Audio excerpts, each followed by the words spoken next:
How to check Gmail password on iPhone. Hello everyone, I am Bishaka and welcome to our channel. Now let's get right into the tutorial.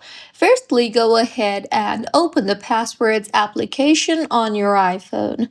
Passwords is an inbuilt application of Apple which stores all your passwords. So open the Passwords application and then go ahead and unlock the app by entering your Face ID or passcode. Once open, tap on the search bar and search for Google, and here you will see a bunch of options for your Google passwords. Simply open any of the Google account whose password you are looking forward to see, and here you will see the password tab. You can simply tap on the password tab in order to unhide the password, or if you want, you can tap on the copy password option you see there and copy your password. Or if you want, you can also change your password from this particular interface itself.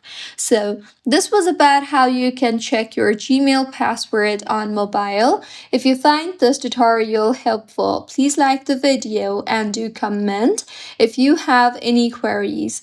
Also, do subscribe to our channel for more helpful tutorials like this. See you on the next one.